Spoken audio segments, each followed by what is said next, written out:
Assalamualaikum warahmatullahi wabarakatuh. Kita lanjutkan kembali kuliah Pyrometalurgi.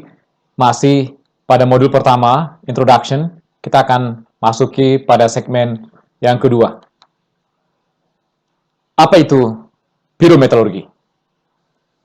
The terms pyrometallurgy in chemical metallurgy refers to the use of high temperature reaction and processes for the extraction and the refinings of metals.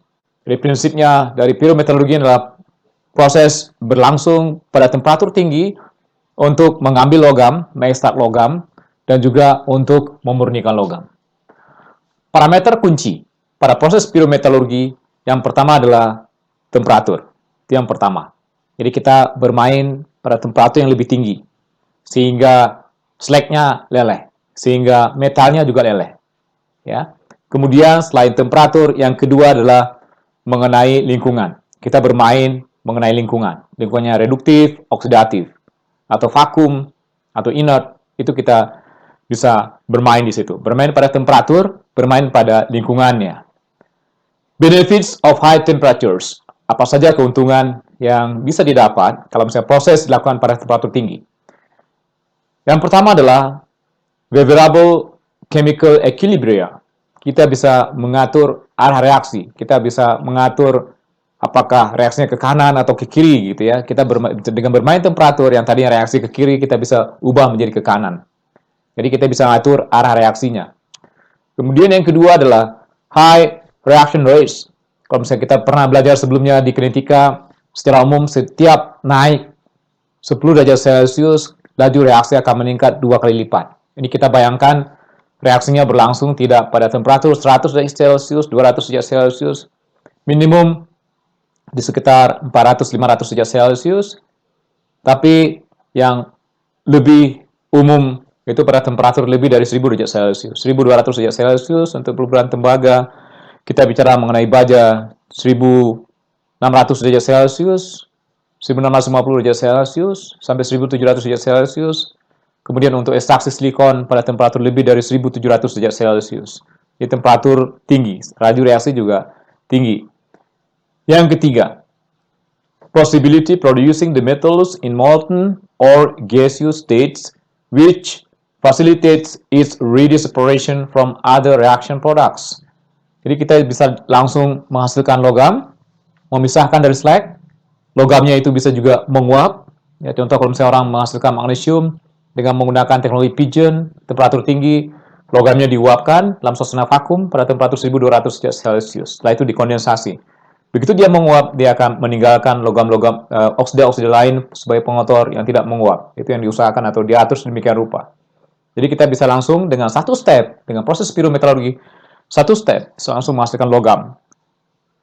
Kemudian environments yang tadi dilihat di sini, jadi ya ini mengenai temperatur, keuntungannya apa saja, mengenai lingkungannya, lingkungannya adalah udara, air. Hati-hati di sini, air ini bukan air ya, itu udara maksudnya air, ini bahasa Inggris. Reducing gas, mixtures, bisa CO, bisa pure CO, bisa H2, hydrogen, bisa CO plus hydrogen, ya sebagai gas untuk reduktifnya. Kemudian reactive atmospheres containing the halogens, misalkan untuk menghasilkan titanium klorida dengan kita menginjeksikan gas Cl2 ke situ, sehingga Cl-nya bereaksi dengan titanium membentuk TiCl4 dalam massa gas yang menguap, meninggalkan juga pengotor-pengotor yang lain kalau misalnya ada. Itu proses dilakukan pada proses produksi titanium dengan menggunakan proses Kroll. Kemudian bisa inert gas, bisa menggunakan nitrogen misalkan, or even vakum. Ya, seperti tadi untuk magnesium menggunakan vakum. Pyrometallurgy and hydrometallurgy. What is the advantage of pyrometallurgy compared to hydrometallurgy? Yang pertama, kalau misalnya kita lihat di sini dari sisi reaksi laju reaksinya. Ya, pyrometallurgy, higher reaction rates. Jadi laju reaksinya sangat cepat, biasanya bisa berlangsung dalam waktu second atau minutes ya. Jadi mungkin dalam satu hari kita bisa langsung menghasilkan logam, itu adalah pyrometallurgy. Hydrometallurgy, slower reaction rates, itu bisa jam itu bisa 24 jam, 12 jam, 6 jam, bisa dalam juga bulanan gitu, 3 bulan, tergantung proses yang digunakan. Heap leaching misalkan, ya, itu prosesnya agak lama. Jadi hidrometalurgi itu biasanya lebih lambat dibandingkan dengan pyrometalurgi. Kemudian yang kedua, untuk pyrometallurgy, more economical for high grade ores, high content of metals in the ore, concentrate to be recovered. Contoh misalkan tembaga, ya, yang kadarnya tinggi itu, ya, makanya harus dibuat konsentrat terlebih dahulu, ya, kadarnya di atas 20%, 15%, baru bisa menggunakan proses pyrometallurgy. Tapi kalau misalnya di bawah 10%, di bawah 5%, proses pyrometallurgy terlalu mahal dan juga sulit untuk merecover atau mengambil semua logam yang ada di situ. Itu memang kelebihan dari hydrometallurgy, suitable for low grades ore, low to high content of metal in the ore, concentrate to be recovered. Jadi biasanya untuk yang kadar rendah seperti emas, ya, kita bicara emas, hari ini prosesnya cuma satu, hydrometallurgy, tidak ada proses pyrometallurgy untuk menghasilkan emas. Kemudian untuk nikel yang kadar rendah juga hydrometallurgy, kobalt yang bisa diambil juga hydrometallurgy. Pyrometallurgy, kita lihat kelemahannya, cannot recover all metals in the ore or concentrate. Kita sangat sulit untuk mengambil satu logam, sangat sulit karena biasanya kalau misalnya kita lebur itu semua akan menyatu jadi satu paduan, ya. Misalkan kita bicara mengenai nikel, nikel begitu ada besi, produknya adalah ferronikel. Tidak bisa nikelnya terpisah, kemudian besinya terpisah.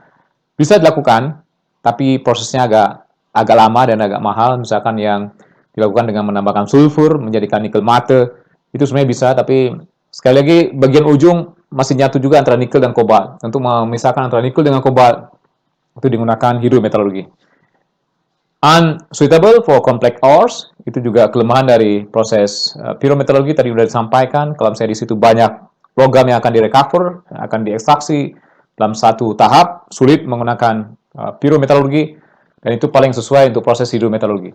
Has a flexibility to treat complex ores and produce various byproducts. Jadi semuanya bisa diekstraksi nikel, kobalt, scandium gitu. Kalau kita bicara mengenai biji nikel yang limonit, jadi semua bisa diekstraksi dengan menggunakan jalur hidrometallurgi. Kemudian yang berikutnya adalah pyrometallurgi, keunggulannya adalah can produce metals directly, less steps, less equipment, separation of metals and slag. Jadi biasanya prosesnya simple, mudah gitu, ya, menggunakan alat yang lebih sedikit, kemudian bisa langsung menghasilkan logam tanpa banyak langkah yang harus dilakukan.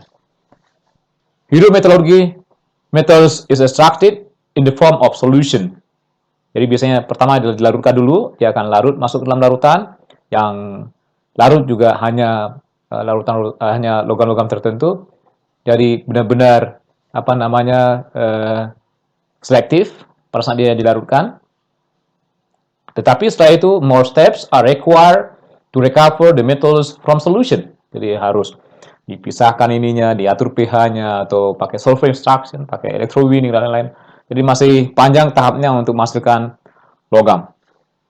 Pyrometallurgy, kelemahannya adalah recovery less than hydrometallurgy. Hydrometallurgy biasanya selalu lebih tinggi recovery-nya, high recovery. Kemudian dari sisi lingkungan, pyrometallurgy menghasilkan slag, menghasilkan SO2, menghasilkan CO2, menghasilkan emisi debu. Jadi biasanya sesuatu yang berhubungan dengan atmosfer. Tapi slag ini bergantung kepada slagnya. Kalau misalnya slag seperti slag baja, slag besi, itu biasanya digunakan untuk konstruksi, untuk semen, dan lain-lain. Tetapi cerita mengenai slag PB itu memang tidak begitu ramah terhadap lingkungan. Slag nikel juga seharusnya ramah terhadap lingkungan. Untuk hidrometallurgi seharusnya mirip, ya, tetapi dia tidak ada emisi yang ke atmosferik, tapi handling of lead solution dan tailing. Jadi masukkan tailing itu biasanya bersama dengan material yang masuk, karena logam yang diambil juga sangat sedikit. Itu juga menjadi permasalahan sendiri pada proses-proses yang hidrometallurgi. Proses pyrometallurgi dan hidrometallurgi adalah dua proses yang berbeda, satu pada temperatur rendah, yang satu pada temperatur tinggi, tapi dua-duanya itu saling melengkapi. Proses ini saling melengkapi, bukan saling untuk berkompetisi. Bukan saling untuk mengatakan bahwa ini lebih unggul, ini lebih jelek, lebih baik. Kedua proses ini tergantung, ya, hidup berdampingan dua proses ini. Dan makanya kita belajar dua-duanya. Yang satu api, yang satu air, gitu, ya. Api temperaturnya tinggi, air temperatur rendah, gitu, ya. Dua-duanya saling melengkapi. Kemudian kalau misalnya kita lihat logam, logam apa saja yang dihasilkan dengan pirometalurgi dan hidrometalurgi, kita bicara besi. Besi, untuk masukkan besi, logam besi, hari ini proses yang digunakan adalah 100% pirometalurgi. Untuk hidrometalurgi, sepertinya tidak ada orang menggunakan proses hidrometalurgi untuk menghasilkan besi. Semuanya pirometalurgi, untuk menghasilkan baja gitu ya. Kemudian yang kedua, aluminium. Aluminium dari boksit menjadi alumina. Ya, hari ini memang 100% prosesnya adalah hidrometalurgi, walaupun sudah ada di zaman dahulu kira-kira sampai tahun 70-an, proses Pedersen yang dikembangkan untuk menghasilkan juga alumina dengan menggunakan jalur pirometalurgi. Ya, setelah itu dilanjutkan dengan hidrometalurgi. Jadi kombinasi antara pirometalurgi dengan hidrometalurgi. Itu sebenarnya sudah ada, tetapi tidak begitu kompetisi dibandingkan dengan proses Bayer, makanya proses Bayer itu lebih unggul saat ini. Bisa saja suatu saat begitu silikonnya tinggi, SiO2 tinggi dalam boksit, bisa saja proses Pedersen untuk mengolah boksit menjadi alumina itu akan dikembangkan kembali, akan dilihat kembali. Sekarang ini masih dalam tahap penelitian kembali di Eropa, dan kita juga di ITB sudah mulai untuk melihat kembali masalah itu. Tetapi, dari alumina menjadi aluminium, itu prosesnya adalah 100% pirometalurgi. Elektrolisis pada temperatur tinggi. Elektrometalurgi pada temperatur tinggi. Manggan, untuk masukkan pirum manggan, 70% pirometalurgi. Mangga elektrolitik, 30% tentu saja hidrometalurgi dan elektrometalurgi.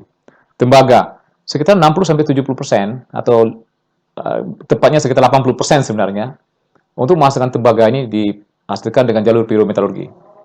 Hanya sekitar 30-40% dengan menggunakan jalur hidrometalurgi. Seng, lebih banyak hidrometalurgi, sedikit pirometalurgi. Kemudian PB, lebih banyak pirometalurgi, walaupun mungkin ke depan akan dicari-cari alternatif jalannya untuk menghasilkan dengan hidrometalurgi.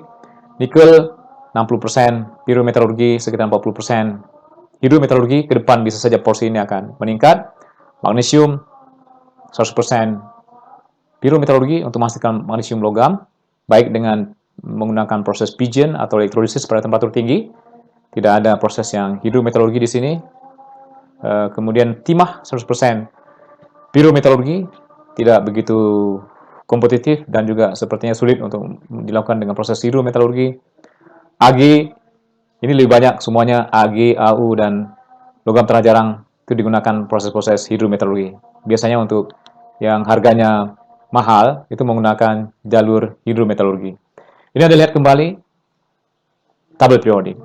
Dari sini isinya adalah sebagian besar logam, lebih dari 80% adalah logam, tepatnya 80% adalah logam, 85% itu dengan semi logam.